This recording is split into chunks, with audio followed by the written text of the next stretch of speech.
esperanza, la cual tiene gran recompensa, porque tenéis necesidad de la paciencia, para que habiendo hecho la voluntad de Dios, obtengáis la promesa. Porque de aquí a un momento, tan solo un momento, y el que ha de venir vendrá y no tardará. Pero mi justo vivirá por fe, y si retrocede, mi alma no se agradará en él. Pero nosotros no somos de los que retrocedemos para destrucción, sino de los que tenemos fe para preservación del alma. Y la fe es la certeza de lo que se espera, la convicción de lo que no se ve. Lo es, porque por ella fueron aprobados nuestros mayores.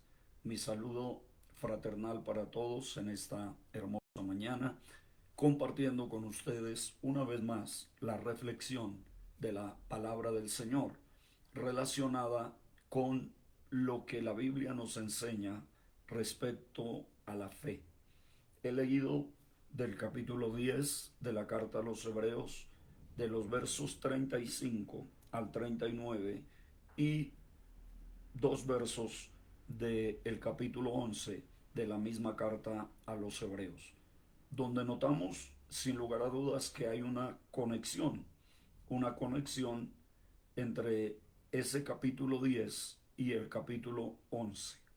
El capítulo 10 finaliza diciendo que nosotros no somos de los que retrocedemos para destrucción, sino de los que tenemos fe para preservación del alma.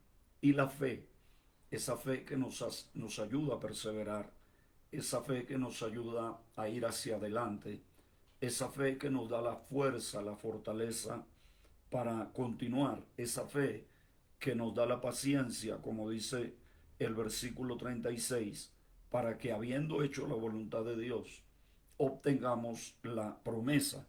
Entonces nos encontramos ante la realidad de la fe que obra en la vida del creyente, la fe que actúa en la vida del Hijo de Dios, la fe que se hace realidad en aquellos que tienen puesta su confianza en el Señor, la fe que se hace viva y que se hace activa en la realidad del diario vivir, del diario acontecer de aquellos que hemos depositado nuestra confianza y nuestra seguridad en el Señor.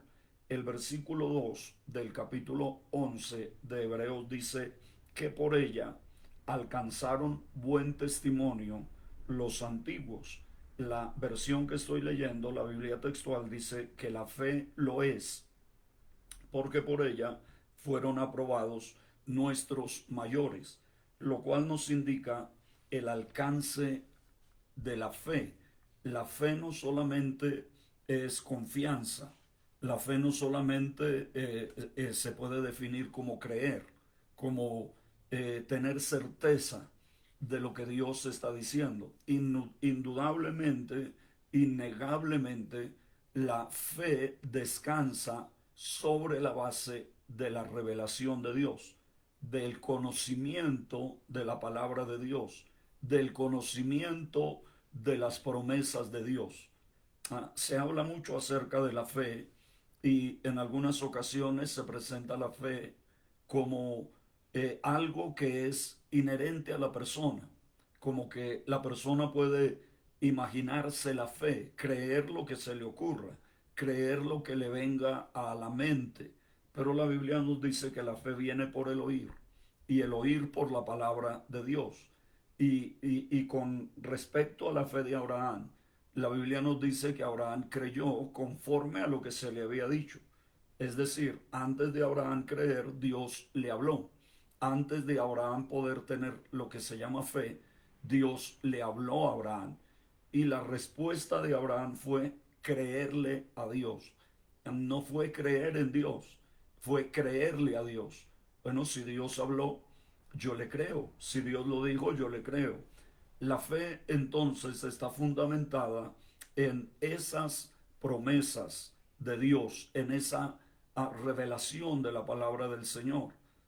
Muchos se equivocan en cuanto a la fe precisamente porque está fundamentada en cosas que Dios no dijo, en cosas que Dios no habló, en cosas que se convirtieron únicamente en una ilusión, en un sueño, en una imaginación. Entonces, cuando hablamos acerca de la fe, nos encontramos con que el primer significado de la fe precisamente es creer. Creí por lo cual hablé, dice la Biblia. Nosotros también hablamos, dice el apóstol Pablo, por lo cual también hablamos. Creer es esa eh, emoción o ese impulso de el interior del corazón del hombre que lo lleva a depositar su confianza en algo o en alguien. Todos los días estamos creyendo, todos los días tenemos que caminar por lo que creemos. Usted se sube a un transporte público y usted tiene que creer que ese transporte público lo va a llevar al destino que usted ha elegido.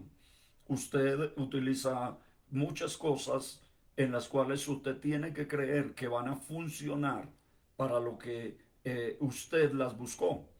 Pero el segundo significado que encontramos también, y lo podemos encontrar a partir del verso 4 hasta el final del capítulo 11 de la carta a los Hebreos, es el significado de obedecer. La fe, el creer sin obedecer, no nos lleva a ninguna parte. El creer y el obedecer es lo que hace que podamos ver el resultado de nuestra fe, porque la fe produce resultados. No siempre los que usted piensa, no siempre los que usted se imagina, pero produce el resultado que Dios quiere en la vida de los creyentes, en la vida de los que tienen esa fe. De tal manera que podemos ver entonces ahí en la carta a los Hebreos que a partir del verso 4 del capítulo 11, la Biblia nos hace una descripción acerca de cuál fue el resultado de la fe en la vida de las personas. No qué hicieron ellos con la fe, sino qué hizo la fe en ellos. Y esto es bueno entenderlo. A veces nosotros estamos pensando en qué hacemos con la fe. Y más bien la Biblia nos muestra qué hace la fe en nosotros, qué hace la fe en la vida de las personas, qué hace la fe en el diario vivir de cada uno de nosotros, en el diario vivir de cada ser humano. ¿Qué hace la fe en la vida de aquellos que hemos decidido por la gracia y la bondad de Dios confiar en Él? Lo primero que encontramos es qué hizo la fe en un hombre llamado Abel, un hombre que no tenía la Biblia, un hombre que no tenía, digamos, el conocimiento teológico, si se puede decir, que se tiene hoy en día, pero un hombre que tenía fe, que la fe obró en él. Y dice que por la fe a Abel presentó a Dios una ofrenda mejor que Caín, por medio de la cual recibió aprobación de que era justo, dando Dios testimonio de sus ofrendas, y habiendo muerto, aún habla por medio de ella, aún habla por medio de la fe, aún habla por medio de su obediencia a Dios, de aquello que hizo. Es innegable que el deseo de presentarle una ofrenda a Dios nació de Dios y no de Abel. Lo mismo que en Caín. El ofrecerle algo a Dios no nace de nosotros, nace de Dios. ¿Quién impulsa, quién mueve a Abel y a Caín a ir a ofrecerle, a presentarle una ofrenda a Dios? Sin lugar a dudas, Dios. Y cuando nosotros nos encontramos ante la realidad de la vida espiritual, nosotros tenemos que entender que la vida espiritual de los seres humanos tiene su origen en Dios. Es Dios el que nos mueve a que le adoremos, porque cuando Dios nos creó, Él se reservó en nuestro corazón un lugar para Él, un sitio para Él. El Creador se reservó un lugar para Él, se reservó un sitio para Él. en el corazón de cada persona, en el corazón de aquellos a quienes Dios creó, a quienes Dios hizo, a quienes Dios les dio la vida. Por eso es tan importante el entender que no venimos de la evolución de un hecho fortuito, de la suerte buena o de la mala suerte, venimos del propósito de Dios. Entender que Jehová nos hizo y no nosotros a nosotros mismos. Claro, esto es para los que entendemos que Dios nos creó. Los que piensan que vienen del mono, del chimpancé, del crustáceo, de la explosión, de no sé dónde. Para usted no es esto, pero para los que creemos que venimos de Dios, que Dios nos hizo, tenemos que entender que Dios se reservó un lugar para Él en nuestro corazón, en nuestro ser, en nosotros. Y el hombre solamente estará plenamente satisfecho cuando Dios ocupe ese lugar, cuando Dios ocupe ese sitio, cuando Dios llene ese vacío que hay en el corazón del hombre. Entonces todo lo que tiene que ver con la vida espiritual, pues comienza en Dios. La motivación, no somos nosotros los que le decimos a Dios, Señor, quiero orar. Es Dios el que nos mueve a orar. Es el Espíritu Santo ya hablando en la vida del creyente, el que lo mueve a orar. Y uno puede notar que incluso se dicen algunas cosas en relación con los ateos, que ellos son ateos cuando todo está bien, pero cuando las cosas se ponen difíciles, entonces ya no son ateos, ahora son creyentes. Se cuenta de aquella experiencia de un oficial de la Marina que se burlaba de un joven soldado que era creyente. Aquel oficial, con su arrogancia, le decía al joven que creer en Dios era una torpeza, era algo del pasado, era algo ridículo, era algo anticuado, que no valía la pena confiar en Dios. Pero en una misión que tuvieron que zarpar y quedaron en alta mar, en medio de una tempestad, en medio de una tormenta, eh, para asombro de aquel joven soldado, encontró al oficial de rodillas en una esquina de su camarote, de su litera allí en el barco. Y cuando el joven lo vio, se le acercó para decirle, sería un teniente, qué sé yo, pero vamos a decir que era un teniente. Se le acercó para decirle, mi teniente, no que usted es ateo. Y él le dice, sí, pero en tierra firme y en paz. Yo soy ateo, pero allá en tierra firme y en paz. Aquí, en medio de la tormenta, en medio de la tempestad, debo creer en algo, debo confiar en Dios. Y muchas veces sucede así, porque la motivación de la vida espiritual viene de Dios. Es Dios el que nos motiva a orar. Es Dios el que nos llama a acercarnos a Él. Cuando Adán y Eva pecaron allá en el huerto, la reacción de ellos fue esconderse de Dios, alejarse de Dios, ocultarse de Dios. La reacción de Dios fue buscarlos. La reacción de Dios fue ir por ellos.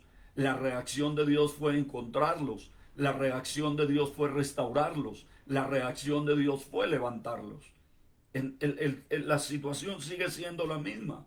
Hasta el día de hoy, uno puede notar que la reacción del pecador es ocultarse de Dios. Mire usted un creyente que por alguna razón peca, falla, se equivoca. ¿Cuál es su reacción?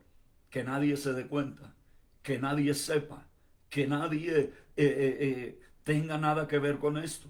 Yo voy a alejarme, voy a ponerme a un lado, ya no quiero, si tenía alguna función, alguna labor en la iglesia, ya no la quiero, me voy a hacer a un lado. ¿Pero por qué, hermano? No, todo está bien, yo estoy bien con Dios, pero ese creyente sabe que lo que está tratando es de huir, lo que está tratando es de esconderse, de ocultarse. La segunda reacción de Adán y Eva fue buscar su propia solución a lo que había sucedido. De repente, cuando pecan, se dan cuenta que están desnudos. Entonces quieren solucionar el problema a su manera. ¿Cómo lo quieren solucionar? Bueno, se hacen unos delantales de hojas para cubrir su desnudez. Se esconden de Dios y tratan de resolver su problema a su manera. Eso es lo que se llama religión. La religión es el hombre reconociendo que tiene un problema, pero buscando su propia solución, su propia salida. En eso no solamente están los religiosos de allá afuera, también están los religiosos de la iglesia, los religiosos que tienen tarjetas de membresía en las congregaciones, los religiosos que tienen puestos dentro de la iglesia, los religiosos que tienen cargos e incluso altos cargos, buscando solucionar su problema a su manera, una solución de ellos, no de Dios. Por eso muchas veces la mayoría de la teología de algunos religiosos está basado en el Antiguo Testamento. ¿Por qué? Porque el Antiguo Testamento nos presenta una serie de cosas que se debían hacer para resolver el problema. El Nuevo Testamento nos presenta la respuesta de Dios. ¿Cómo solucionó Dios el problema? Ahora, ¿cómo solucionó Dios el hecho de que el hombre quiere esconderse? Lo buscó. ¿Cómo solucionó Dios el hecho de que el hombre estaba desnudo y se hicieron delantales? Les hizo túnicas de pieles y los cubrió. ¿Cómo soluciona Dios el problema del pecador hoy en día? Enviando a su Hijo a morir en la cruz y a pagar el precio que el pecador nunca podría pagar. ¿Cómo lo resuelve el religioso?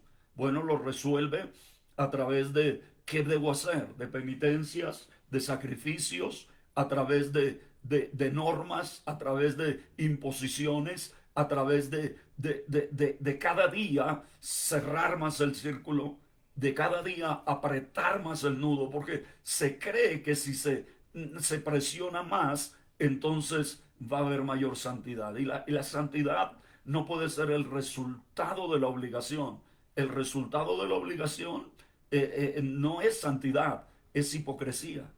Porque es como aquel niño al que la profesora le decía siéntese y él no hacía caso. Siéntese, le decía la profesora, y él no hacía caso. Finalmente la profesora toma la decisión de agarrar al niño y sentarlo. Y lo sentó. Y el niño le dice, profesora, por fuera estoy sentado, pero por dentro sigo de pie. Y esa es la condición del pecador. Por fuera está sentado, pero por dentro ese pecador sigue de pie. Cuando Cristo obra en la vida de una persona, cuando Cristo obra en el corazón de una persona, y nos es difícil entender esa realidad, que no es lo que yo hago, es lo que ya Cristo hizo por mí, es lo que ya Dios realizó a mi favor, es lo que ya Dios hizo por mi salvación, por mi redención, por la limpieza de mi alma. No puede haber santidad si primero no hay salvación. No puede haber santidad si primero no hay regeneración. No puede haber santidad si primero no hay una entrega real y absoluta al Señor Jesucristo. Si no ponemos nuestra vida realmente en sus manos, no son nuestras hojas que nos cubren, es su bendita gracia, es su precioso amor, es su infinita misericordia, porque nuestros esfuerzos humanos llegan hasta donde nuestra capacidad alcanza, y nuestra capacidad no alcanza hasta la eternidad. Sin embargo, la obra del Señor alcanza hasta donde Dios tiene alcance, y el alcance de Dios es ahora y para siempre. Por eso, ¿cuántos creyentes hay derrotados? Porque sus fuerzas se acabaron, porque ya no pudieron más, porque no fueron capaces de más. Y eso está sucediendo por todo el mundo. No me diga usted que no sabía que el número de descarriados, de apartados de la iglesia va en aumento. Y cada persona que se descarría y se aparta es porque perdió la batalla. Y perdió la batalla porque su fuerza, su capacidad no era suficiente para derrotar su propia condición interna. Esa es la obra de Dios, esa es la obra de Cristo, ese es el obrar del Espíritu Santo en cada una de nuestras vidas. Es ir a sumergirnos en el Jordán 7 veces para ser limpios de la lepra. Es correr a los brazos de Cristo para ser lavados por su preciosa sangre. Padre, te alabo, te adoro y te bendigo, Señor. Te doy gracias y suplico, Señor, que la palabra tuya penetre en el corazón de cada oyente, especialmente de aquellos que están perdiendo la batalla, que están dándose por vencidos, que están declarando su propia derrota, porque el pecado fue más fuerte que ellos y los venció. Señor, hazles entender que en ti está la fortaleza de los siglos, que tú eres su libertador y que tú estás con ellos, y que más fuerte es el que está con nosotros que el que está en el mundo. Señor, dales la fuerza para continuar, para seguir, y dales la gracia, la sabiduría para entender que lo que ellos no pueden, tú ya lo hiciste por ellos. En el nombre de Jesús te doy gracias, mi Dios. Amén y amén. Mis amados, que Dios les bendiga, que Dios les guarde. Nos vemos en el transcurrir de estos días para seguir hablando de la fe. No la fe de los escritos, no la fe de allá afuera, la fe que obra aquí adentro, la fe del diario vivir. Bendiciones para todos. Que Dios les guarde.